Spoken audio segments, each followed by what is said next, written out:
6 años atrás, mi hermano traicionó mi confianza y me robó a la mujer que planeaba convertir en mi esposa. Hoy, durante el funeral de nuestro padre, llegó con ella del brazo y con una sonrisa soberbia, me dijo, siempre gano yo. Solo me reí y contesté, sigues atrapado en ese trabajo mediocre. Entonces, mi limusina se detuvo y mi esposa descendió. El instante en que la vio, su mundo se desplomó. Me llamo Adrián, tengo 32 años, y si algo he aprendido a golpes es que nada duele más que la traición que viene de tu propia sangre. Hace 6 años pensé que lo tenía todo bajo control. Había conseguido un buen trabajo en seguridad informática, estaba ahorrando para el anticipo de un departamento y sobre todo, estaba enamorado. Ella se llamaba Camila. No era llamativa ni la persona más ruidosa en la sala, pero tenía esa calma que te hacía sentir que, aunque el mundo se viniera abajo, ella seguiría a tu lado. Tenía el anillo, tenía el discurso, incluso había hecho la reserva para la cena. Y entonces, mi hermano Lucas apareció como un buitre con camisa ajustada y esa sonrisa arrogante que siempre mostraba cuando quería algo. No sé cómo ocurrió exactamente, solo sé que, una semana antes de que le propusiera matrimonio a Camila, me pidió que habláramos. Nos sentamos en la esquina más tranquila de nuestra cafetería favorita. Me dijo que estaba confundida,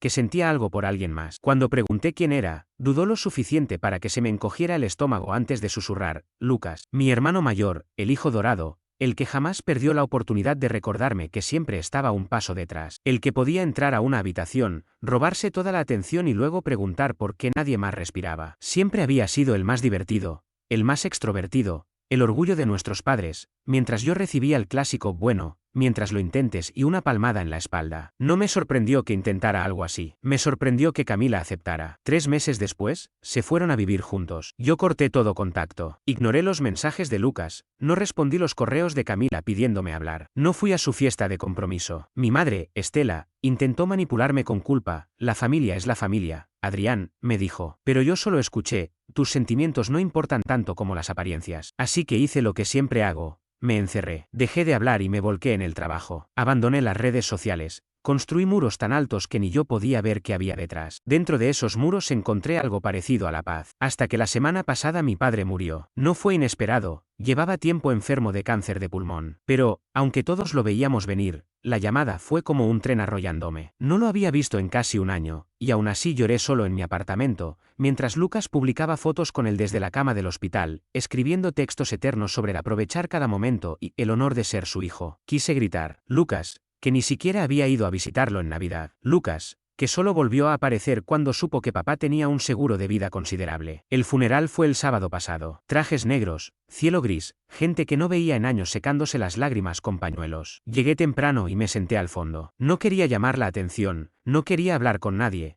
solo despedirme. Pero claro, eso no estaba en los planes de Lucas. Entró 20 minutos tarde, de la mano de Camila. Ella vestía de negro, pero era un negro que parecía hecho para presumir, pegado a su cuerpo como si gritara arrogancia. Lucas entró como si caminara por una alfombra roja en lugar de pisar el pasillo de una iglesia. Apenas me vio, sonrió con esa suficiencia que tanto detesto. Algunos nacen para llegar primero, dijo al pasar junto a mí, lo bastante alto para que otros lo oyeran. No me inmuté, no parpadeé, solo sonreí. ¿Sigues en ese trabajo de oficina?, pregunté con calma. Su sonrisa se torció apenas. No lo esperaba. Y entonces llegó el golpe que no vio venir. Una limusina negra se detuvo frente a la iglesia. Cuando la puerta se abrió, Valeria bajó del auto y, al verla, el rostro de Lucas cambió por completo. Era como si le hubieran desinflado el pecho. Sus hombros cedieron y su mandíbula quedó entreabierta, lo suficiente para que Camila lo notara. Ella siguió su mirada, confundida, hasta encontrar a Valeria. Elegante, impecable, la clase de mujer que no necesita alzar la voz para dominar un lugar. Bajó del auto con unos tacones que sonaban como signos de exclamación y un abrigo azul marino que le llegaba por encima de las rodillas. Llevaba gafas oscuras que apenas ocultaban la determinación en su mirada. No era ostentosa, era la mujer que vuelve lo ostentoso irrelevante. Se acercó a mí con la serenidad que alguna vez vi en Camila, solo que esta vez era diferente. Valeria no fingía elegancia, la poseía. Tomó mi mano y besó mi mejilla. Por un instante olvidé que estábamos en un funeral. El aire no solo cambió,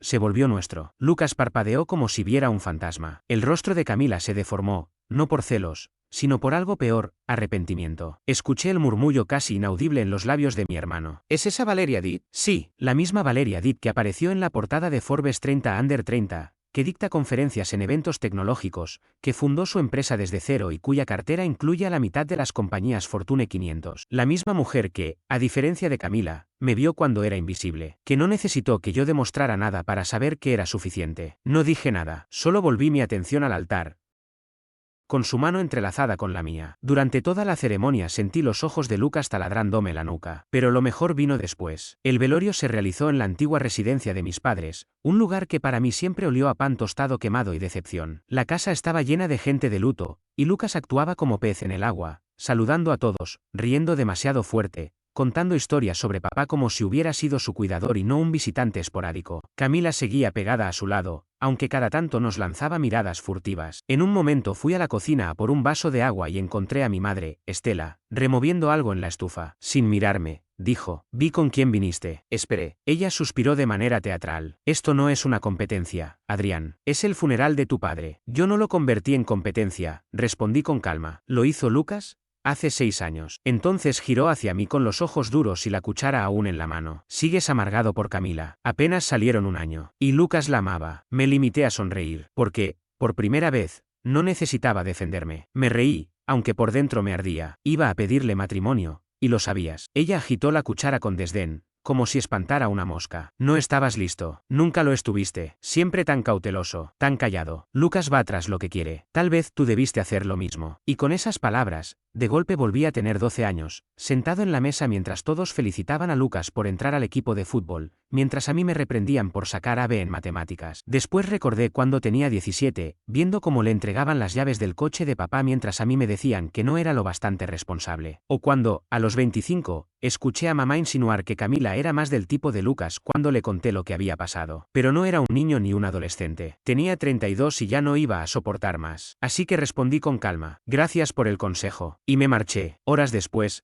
cuando el cielo oscurecía y la gente comenzaba a irse, Lucas me acorraló en el porche trasero. Tenía las mangas arremangadas y un vaso con un líquido oscuro, probablemente whisky, el mismo que papá solía beber. Se apoyó en la baranda sin decir nada al principio. ¿Entonces de verdad te casaste con ella?, preguntó finalmente. Sí, contesté, bebiendo un sorbo de agua. ¡Qué locura!, rió con desprecio. Siempre tuviste suerte. Lo miré fijamente. No, Lucas, tú siempre confundiste encanto y atajos con trabajo real. Eso no es suerte. Él me sostuvo la mirada y luego soltó, casi escupiendo las palabras. Vamos, Adrián. ¿En serio, Valeria Dewitt? Encogí los hombros. Supongo que vio algo en mí. Sí, algo con muchos ceros en la cuenta bancaria, masculló amargado. En ese instante lo entendí. No estaba sorprendido porque pensara que yo no era suficiente para ella. Estaba molesto porque Valeria estaba fuera de su alcance. Y, de pronto, Camila dejó de parecer la gran conquista que él presumía. Más bien se veía como un premio de consolación. Estaba por decir algo más, pero mamá llamó desde adentro. Lucas, el abogado está aquí. Él se irguió de inmediato, como un adolescente al que llaman a cenar. Ah,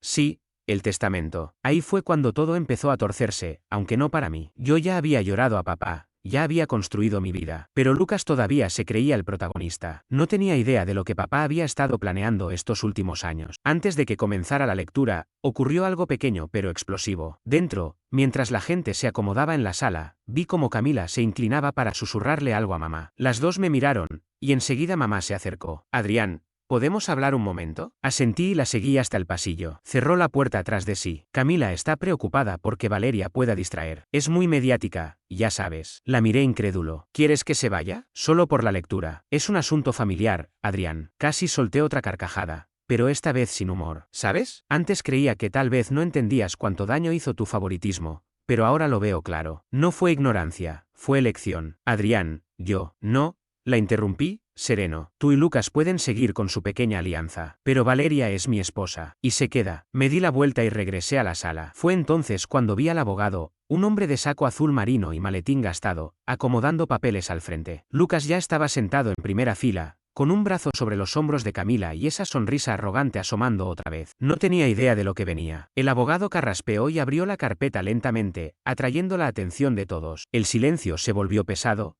casi ritual. Miré alrededor, observando rostros que no veía desde hacía años. Algunos envejecidos, otros iguales. Lucas se mantenía erguido, confiado, cruzado de piernas, calculando cifras en su mente. Quiero empezar agradeciéndoles por estar aquí, dijo el abogado con voz seca, ensayada. Las últimas voluntades del señor Arturo Méndez están claramente establecidas en este documento, actualizado por completo hace un año. Al mencionar la actualización, vi cómo Lucas se tensaba apenas, los dedos quietos sobre el borde del vaso. El abogado sacó una hoja más pequeña. Voy a leer un mensaje personal que dejó. No era poético ni cálido, era directo, como siempre fue papá. A mi familia, si están escuchando esto, significa que ya no estoy.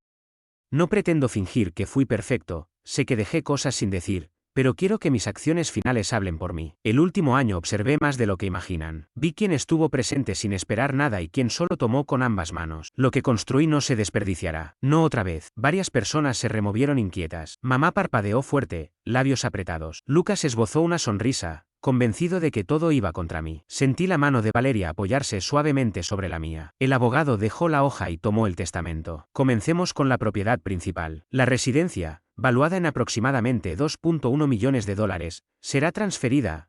Lucas se inclinó hacia adelante. Adrián Méndez. Pudo haberse caído un tenedor al suelo y se habría escuchado. Yo no me moví, ni parpadeé. Por dentro, mi corazón se aceleró. No por alegría, sino por sorpresa. Lucas me miró con la mandíbula tensa. ¿Qué? Exclamó. El abogado no se inmutó. La residencia principal y todo su contenido pertenecen en su totalidad al señor Adrián Méndez. Debe ser un error, dijo mamá, alzando la voz. Arturo le prometió la casa a Lucas hace años. Había una versión anterior del testamento, confirmó el abogado, pero fue anulada legalmente y reemplazada. Este documento es el definitivo y está notariado. Lucas se levantó de golpe, tirando su vaso al suelo. Esto es absurdo, protestó con voz alterada. Papá me lo dijo. Por favor, siéntese, señor Méndez, intervino el abogado, sereno. Lucas no obedeció. Se quedó de pie, mirándome con el rostro enrojecido. Camila intentó sujetarlo del brazo, pero él se zafó con brusquedad. ¿Qué hiciste, Adrián? ¿Qué le dijiste? Nada, respondí con calma. Tal vez simplemente se dio cuenta de cómo eran las cosas. Pero lo peor no era eso. La verdadera traición estaba por llegar. El abogado continuó leyendo. Acciones, cuentas, fideicomisos, parte para mí, parte para causas benéficas que papá había apoyado en silencio durante años, pequeñas disposiciones para familiares lejanos, y luego, llegó a la parte más delicada. En cuanto a los activos restantes de la empresa familiar, dijo, repasando el documento, incluyendo Méndez Global Logistics y su participación mayoritaria del 51%, estos han sido transferidos a un fideicomiso privado familiar, el cual será controlado por, hizo una pausa, levantando la vista, Valeria Méndez. El aire se volvió denso. Incluso yo me quedé inmóvil por un segundo. Los ojos de Lucas se abrieron desmesuradamente. ¿Qué? ¿Ella? Están bromeando. Ni siquiera es familia. Si lo es, murmuré, casi en un susurro. Es mi esposa. El abogado levantó la vista y añadió. El señor Arturo Méndez dejó constancia expresa de que admiraba la visión empresarial de la señora Méndez y su compromiso con la sostenibilidad a largo plazo. El fideicomiso garantiza que el control de votos sobre la compañía permanezca en sus manos. El señor Lucas Méndez no retiene participación alguna. Ese fue el golpe mortal. Pero la estocada final vino de quien menos lo esperábamos. Mi madre se levantó de su asiento, temblando de ira. Harold jamás habría hecho esto, vociferó. Nunca le daría todo a ella por encima de su propio hijo. El abogado, impasible, desplegó otra hoja. Señora Estela, hay una carta personal dirigida a usted. ¿Desea que la lea? No me importa lo que diga, escupió con los ojos llenos de fuego. El abogado leyó igual. Para Estela, has pasado gran parte de estos 30 años diciéndome cuál hijo merecía más. Te dejé hacerlo, creyendo que evitaba conflictos. Pero vi cómo trataste a Adrián después de que Camila lo dejara. Vi lo poco que creías en él. Guardé silencio cuando intentaste imponer a Lucas en la empresa, pero ya no. Esta compañía será para la persona que más me recuerda al hombre que una vez quise ser. Puede que no te guste, y ese será tu peso que cargar. El silencio fue absoluto, como si alguien hubiera cortado el sonido en la habitación. Mamá abrió la boca, pero no salió nada. Lucas permanecía rígido, con las manos temblando. Camila parecía encogerse a su lado, con la mirada perdida, deseando desaparecer. Entonces Lucas estalló. «¿Lo manipulaste?», gritó, señalándome. «Esto es un maldito juego. ¿Crees que ganaste, porque te casaste con una mujer rica y le endulzaste el oído a papá en su lecho de muerte?» Me puse de pie. No tuve que manipular a nadie, dije firme. Solo estuve presente. Lucas avanzó hacia mí, demasiado rápido, pero Valeria se interpuso sin dudarlo. «No», dijo, con voz tan firme que podría haber detenido el tráfico. Lucas la miró con rabia, luego a mí. Y entonces vi algo nuevo en sus ojos, miedo. No a mí, ni a Valeria, sino al peso de lo que acababa de perder, de lo que nunca tuvo. Giró hacia Camila buscando apoyo, pero ella solo bajó la vista. Fue ahí cuando supe que ya no le quedaba a quien culpar. Pero el verdadero golpe aún no había llegado. Cuando el abogado terminó y la gente comenzó a salir, Valeria se inclinó hacia mí y me susurró algo que me heló la sangre. Intentó contactarme. Tardé unos segundos en reaccionar. ¿Cuándo? Pregunté con la garganta seca. Antes del funeral, respondió, suave, a través de un cliente en común. Me quedé en silencio, viendo cómo Lucas salía hecho una furia, rumbo al garaje como alguien que busca algo para destrozar. ¿Cuándo exactamente? Insistí. El viernes pasado, dijo. Le pidió a nuestro cliente que me pasara su número. Alegó que era por una propuesta de negocios. No te lo conté porque quería ver qué intentaba. Y ahora lo sabía. No le bastó con arrebatarme a la mujer que amaba años atrás. No fue suficiente exhibirme en el funeral de papá ni burlarse con esas frases arrogantes. Aún quería hundir sus garras en todo lo que había logrado. Lo peor es que dolía. Creí haberlo superado. Pensé que casarme con Valeria, reconstruir mi vida y ver cómo se desmoronaba su sonrisa soberbia sería suficiente. Pero no lo era, porque, en el fondo, todavía deseaba tener un hermano. Aún anhelaba que mi madre, aunque fuera una sola vez, me mirara sin compararme con la sombra en la que convirtió a Lucas. Esa noche me quedé solo en mi antigua habitación, vacía, despojada de todo. Las paredes desnudas, un escritorio viejo con una esquina tallada con mis iniciales. Tenía 13 años cuando hice eso, cuando aún creía que el amor y la familia eran para siempre. Valeria salió a atender una llamada. Yo le pedí unos minutos. Fue entonces cuando la vi, una foto antigua en la repisa. Estaba descolorida, los bordes gastados. Éramos Lucas y yo, en un viaje de verano. Sonrientes, con los brazos sobre los hombros del otro, como si realmente nos respaldáramos. Él tenía esa sonrisa arrogante que siempre lo acompañó, y yo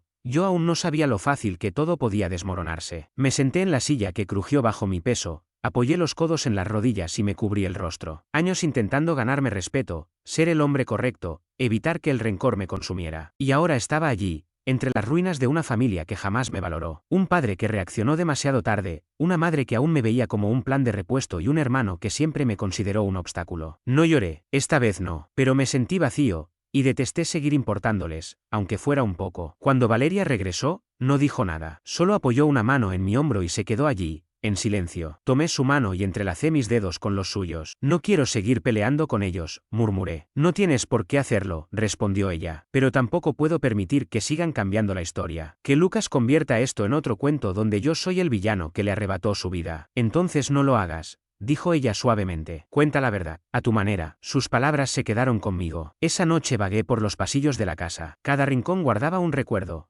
algunos dulces, otros amargos. Terminé en el despacho de papá a las 2 de la mañana, hojeando sus viejos cuadernos y notas. No era un gran escritor, pero llevaba registros, presupuestos, cartas que nunca envió, incluso impresiones de correos electrónicos entre él y el abogado de la familia. En uno de ellos encontré una frase que me dejó helado. Adrián nunca fue el más ruidoso de la familia, pero siempre tuvo firmeza. Lo pensé mientras sostenía la carta que lo confirmaba. Ese documento decía que, si todo se desmoronaba, él era la persona en la que se debía confiar. Esa frase me descolocó. No sabía si sentir orgullo o rabia. ¿Por qué nunca me lo dijo en vida? ¿Por qué tuvo que dejarlo por escrito, a través de abogados, después de irse? Sin embargo, esas palabras encendieron algo en mí. No era ira ni venganza, era determinación. Cerré la carpeta, saqué el teléfono y comencé a escribir. A la mañana siguiente, le pedí a Valeria que me ayudara a poner algunas cosas en marcha. Empecé a hacer llamadas. Contacté a los miembros del Consejo de Méndez Global Logistics y revisé los estatutos. No tenía claro hacia dónde me dirigía, pero sí sabía algo. No iba a quedarme de brazos cruzados mientras Lucas armaba otro de sus berrinches y trataba de arrasar con todo, porque lo haría, lo conocía bien. Esto no había terminado para él, ni de lejos. Pero para mí,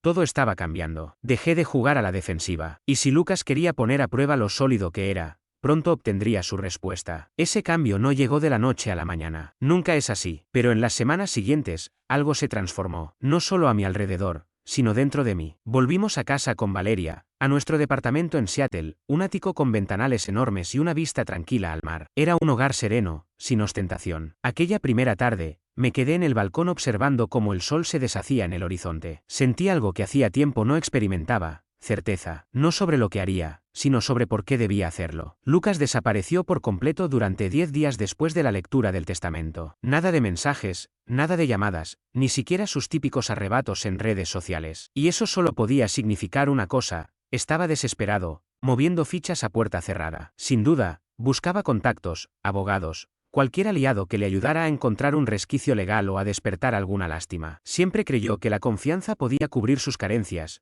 Pero ahora no había atajos. Ya no estaba mamá para susurrarle al oído de papá, ni Camila para consolarlo cuando todo se derrumbaba. Mientras tanto, yo comenzaba a ocupar el lugar que mi padre había preparado para mí, casi en silencio. Al principio no estaba seguro de quedarme con la compañía, pero Valeria, siempre tan estratégica, me dijo algo que no olvidé. No tienes que ponerte los zapatos de tu padre, solo recorre el camino que él pavimentó con tu propio paso. Tenía razón. 2 semanas después del funeral, tomé un vuelo para reunirme con la junta directiva de Méndez Global Logistics. Iba preparado para enfrentar dudas, resistencia, tal vez rechazo. Pero al entrar a esa sala llena de trajes grises y miradas expectantes, lo primero que escuché del presidente fue: «Te pareces mucho a tu padre cuando era joven». No me sentí como él, ni quería serlo. Y se los dejé claro. No estoy aquí para prometer lo que no puedo cumplir, les dije. Tampoco para vivir de un apellido. Estoy aquí para entender que necesita esta empresa para sobrevivir los próximos 10 años, no solo el próximo trimestre. Al principio, las cabezas se movieron con cautela. Luego,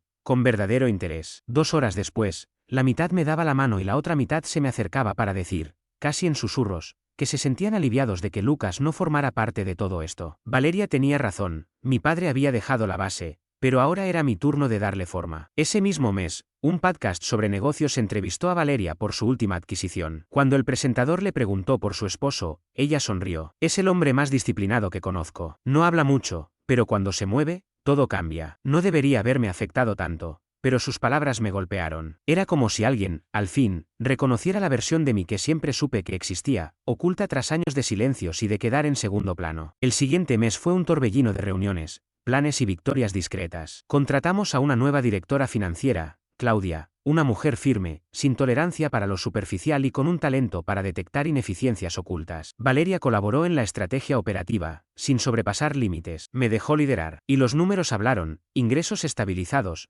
empleados motivados y, en 6 semanas, cerramos 2 contratos que el equipo de mi padre llevaba años intentando conseguir. De pronto, mi bandeja de entrada pasó de ser ignorada a estar saturada. Invitaciones a cenas, conferencias, charlas con inversionistas. Todo eso que antes nunca incluía mi nombre. Pero me mantuve enfocado y en silencio. Que Lucas hiciera ruido. Yo estaba construyendo cimientos. Un martes lluvioso, el teléfono sonó mientras revisaba con Claudia unos planes de reestructuración. Estuve a punto de dejar que el buzón respondiera, pero contesté. Era Camila. Hola, dijo en voz baja. Hubo un largo silencio, como si ambos dudáramos si seguíamos siendo los mismos o completos extraños. No estaba segura de que contestaras, continuó. Solo quería felicitarte. Esperé. Ella suspiró. Lucas lo está llevando mal. Dice que manipulaste a papá, o que Valeria te convenció. ¿Es cierto? No, respondí con calma. Lo sé, admitió ella. Simplemente no soporta que salieras adelante sin ensuciarte las manos. No encaja con su historia. Esa frase se me quedó grabada. No encaja con su historia. Porque siempre fue eso para Lucas, un cuento donde él era el héroe, sin importar el desastre que dejara atrás. Ahora no había narrativa que justificara esta realidad donde yo no solo sobrevivía, sino que prosperaba. Camila titubeó. Luego, más suave. ¿Puedo preguntarte algo? ¿Eres feliz? Me quedé pensando. En Valeria, recostada por las noches con su tablet,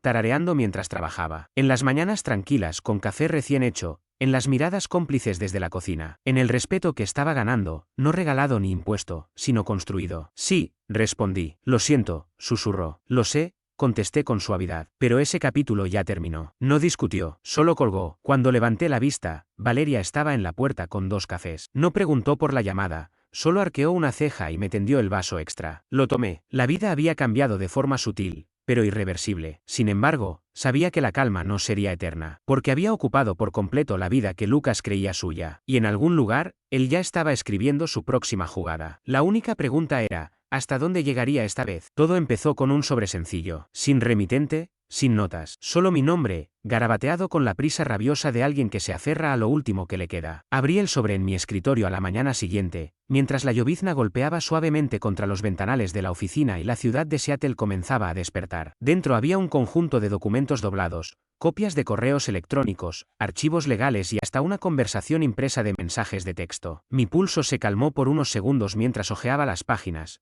pero luego empezó a acelerarse de nuevo. Lucas había estado intentando vender información confidencial de clientes de Méndez Global Logistics a uno de nuestros competidores. Hasta ahora, movimientos pequeños, nada que hubiera trascendido más allá de rumores. Pero lo había intentado. Los correos mostraban cómo ofrecía detalles sobre contratos, debilidades de proveedores e incluso métricas internas de rendimiento. Lo peor no fue descubrir la intención, sino la torpeza con la que actuó. Contactó a un antiguo conocido, alguien de quien solía presumir en el instituto, asegurando que siempre lo superaba en debates. Ese hombre había escalado posiciones en una empresa rival, pero, al parecer, conservaba principios. Nos envió todo de manera anónima, no quería verse involucrado, pero tampoco podía ignorar lo que Lucas estaba haciendo. Me recosté en la silla, mirando el techo. Así que este era el plan. No se conformó con aceptar la derrota, decidió sabotearme, envenenar el terreno que por fin estaba logrando consolidar. No para construir algo propio, porque eso requiere visión y paciencia, sino para verme caer. Durante días, no le conté a nadie, ni a Valeria, ni a Claudia, ni a la junta directiva. Me dediqué a investigar. Rastreé los patrones de comunicación de Lucas.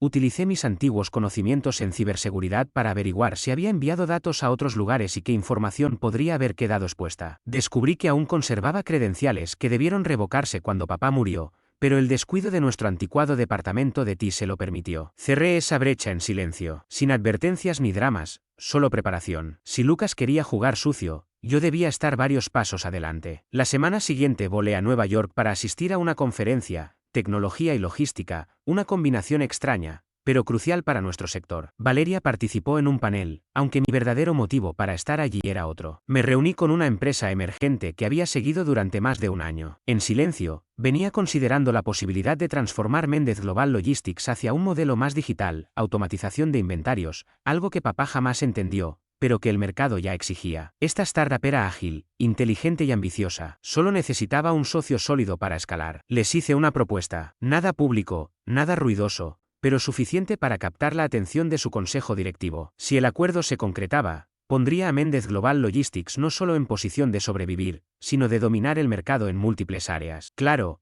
había una condición. Antes de firmar, debíamos realizar una auditoría interna completa para cumplir con requisitos legales. Algo estándar. Para mí, era la oportunidad perfecta. Una auditoría implicaba revisar cada archivo, cada comunicación, cada rincón del sistema. Y yo sabía que las huellas de Lucas estaban por todas partes, en cosas que él nunca quiso que salieran a la luz. Al día siguiente, llamé a Claudia a mi oficina. Quiero que iniciemos una auditoría completa de sistemas, le dije. ¿Por la adquisición?, preguntó, frunciendo el ceño. En parte, sí, pero también quiero confirmar quién conserva accesos antiguos a información confidencial. Su mirada se endureció apenas un instante. ¿Sospechas que alguien anda husmeando? No todavía, respondí, pero quiero estar listo si lo intentan. No hizo más preguntas, ya confiaba en mí. Y como si todo se alineara, recibí otra sorpresa ese mismo día. Valeria entró a mi oficina con una sonrisa que no veía desde hacía semanas. Esa sonrisa que anticipa buenas noticias. Encontramos la pieza que faltaba, anunció, dejando una carpeta sobre mi escritorio. Dentro había documentos escaneados de una propiedad que habíamos heredado,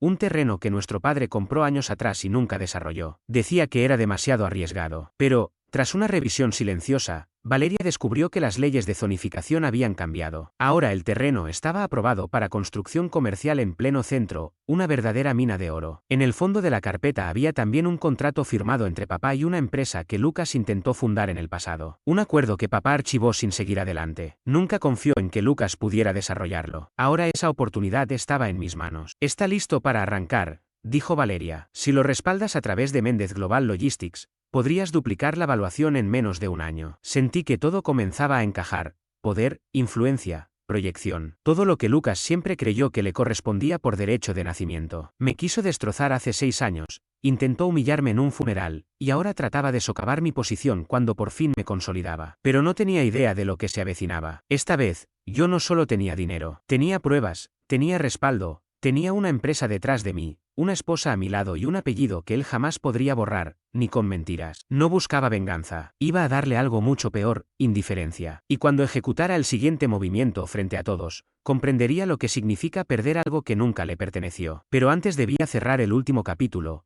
porque Lucas no se detendría hasta que lo obligara a hacerlo. Todo dependía del tiempo, algo que él jamás entendió. Siempre apresurado, en las relaciones, en los negocios y, ahora, en su propia caída. Yo, en cambio, llevaba 6 años aprendiendo a esperar, a afilar la hoja en silencio mientras todos los demás seguían golpeando a ciegas. Y ahora esa hoja estaba lista. La auditoría terminó antes de lo previsto. Claudia y su equipo entregaron los resultados un jueves por la mañana. Los leí 3 veces para asegurarme. Las pruebas eran claras: accesos no autorizados, extracciones de datos internos, inicios de sesión desde una IP privada, y lo más grave, la descarga de información confidencial sobre licitaciones pocos días antes de que perdiéramos uno de nuestros contratos más importantes. Esa pérdida nos costó cerca de 4 millones de dólares. La Junta aún no lo sabía, pero lo haría. Convoqué a una reunión ejecutiva especial para el lunes siguiente. Valeria estaría presente, junto con el responsable de cumplimiento normativo, el abogado corporativo y todo el consejo directivo. Y, por protocolo,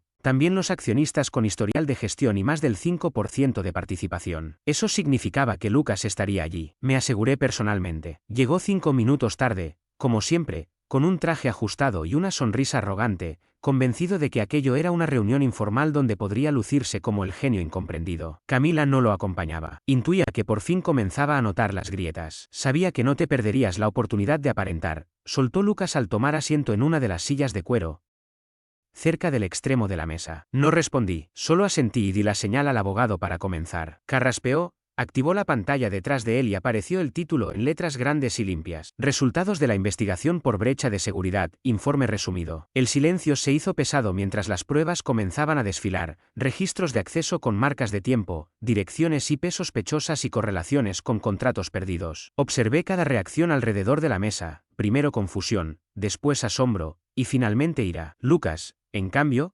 permaneció impasible, al menos al principio. Pero todo cambió en el instante en que el abogado mostró las capturas de pantalla, correos electrónicos suyos ofreciendo a una empresa rival los números internos de la puja de Méndez Global Logistics. Su mandíbula se tensó. Esto es absurdo, dijo al fin. ¿De verdad creen que arriesgaría todo por algo así? El abogado respondió con calma. No solo lo arriesgó, señor, lo llevó a cabo. Tenemos verificación digital, marcas de tiempo, rastros de las descargas realizadas con sus credenciales antiguas. El señor Arturo Méndez miró hacia mí. Ya ha solicitado una medida interna retroactiva y con estas pruebas, nos preparamos para notificar a las autoridades estatales. Lucas soltó una risa breve y quebradiza. Esto es un montaje. Claudia intervino. Eras el único con acceso mediante el enlace ciego que tu padre dejó. Lo descubrimos. ¿Lo usaste? Valeria se inclinó hacia adelante. ¿Y pensabas vender la empresa de tu padre, pedazo por pedazo, sonriendo en su funeral? No tienes idea de cómo construir nada, ¿verdad? El rostro de Lucas se tornó rojo. Esto es una locura. Solo buscan borrarme de la familia. Fue entonces cuando hablé. Mi voz sonó firme, sin alterarse. No, Lucas, tú te borraste solo. Yo solo lo hago oficial. Deslicé un documento por la mesa. Era una orden formal de cese y desistimiento elaborada por nuestro equipo legal, que lo excluía de todas las propiedades, comunicaciones y sistemas internos de Méndez Global Logistics. Además, sería remitido a los reguladores estatales por espionaje corporativo y robo de datos. Puede que no terminara en prisión, pero aquel movimiento le cerraría para siempre cualquier puerta para fundar una empresa. Su nombre quedaría marcado en cada proceso de diligencia debida por el resto de su vida. Lucas miró el documento y luego me fulminó con la mirada. ¿Crees que ahora eres el mejor hombre? Escupió. No, respondí, sin rodeos. Simplemente dejé de ser un ingenuo. Se puso de pie, respirando con violencia. Esto no ha terminado. ¿De verdad piensas que es el final? Sigues siendo la misma sombra silenciosa viviendo tras mi espalda. No importa lo que hagas. Entonces quizá, dije cortando su frase con suavidad, sea hora de que dejes de caminar frente al sol. Se quedó inmóvil, sorprendido. Fueron las últimas palabras que le dirigí. La votación del consejo fue unánime, romper toda relación con Lucas. Sus acciones quedaban comprobadas, y gracias a una cláusula añadida por papá en su última actualización, sus acciones serían confiscadas en caso de mala conducta. Para el mediodía, su acceso había sido revocado. Al anochecer, la prensa ya hablaba de la filtración interna y de la rápida reacción de la nueva dirección. Yo no emití comentarios. Valeria lanzó una declaración breve. Protegemos lo que construimos. Después supe que Lucas intentó reunirse con un competidor antiguo, pero lo rechazaron con cortesía. Había quemado demasiados puentes, y los pocos que creía poder comprar, ahora eran míos. En los días posteriores, no hubo celebraciones, solo trabajo. Cerramos contratos con la startup, el valor de mercado se disparó, y Valeria negoció una alianza con un grupo europeo que nos abrió presencia en 3 nuevos países. Yo me enfoqué en construir, no en regodearme ni perseguir fantasmas. Pero hubo un momento que hizo que la sensación de revancha se asentara por completo. Llegó una carta manuscrita, sin sobre, con un mensaje breve en papel rayado. Conseguiste lo que querías. Espero que haya valido la pena.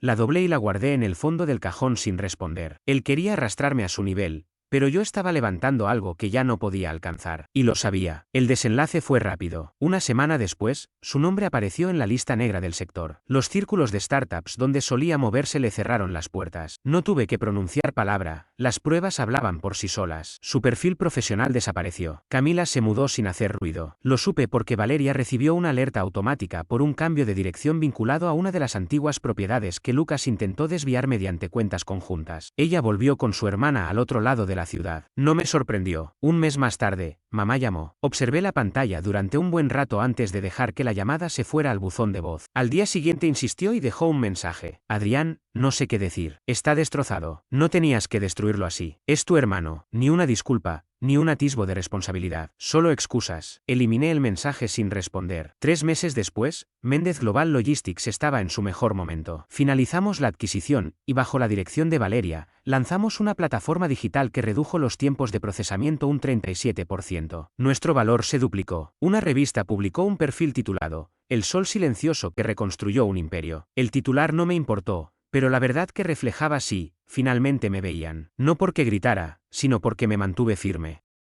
Lucas intentó recomenzar. Se mudó a otra ciudad y abrió una firma de consultoría bajo otro nombre, pero fracasó. Nadie confiaba en alguien con un historial de robo corporativo y puentes quemados. Meses después, un cliente me envió una foto, Lucas en un espacio de coworking, encorvado sobre un portátil, con la misma chaqueta del funeral de papá y la misma expresión de derrota. Ya no construía nada. Solo trataba de sobrevivir. Mamá dejó de llamar. Supongo que entendió que no iba a volver, ni a las cenas de domingo, ni a los cumpleaños, ni a la fantasía que intentó sostener. El hombre que aceptaba sobras ya no existía. A Camila la vi una vez, por casualidad, en una conferencia. Estaba cerca del puesto de café, con una mirada lejana. No hablamos, pero la tristeza en sus ojos lo dijo todo. No solo me había perdido, me había cambiado. Y el precio había llegado. Aquella noche, en el balcón, observando las luces de la ciudad con Valeria, ella dijo, ¿sabes? Nunca levantaste la voz en todo esto. No fue necesario, respondí. Ella sonrió y apoyó su cabeza en mi hombro. No solo ganaste, creciste más allá de ellos. Y tenía razón. Por primera vez en mi vida, no me sentía a la sombra de nadie. Estaba sobre suelo firme, mío, construido con las cenizas que ellos dejaron. Al final, algunos hombres luchan por poder, y yo preferí crear mi propio sol.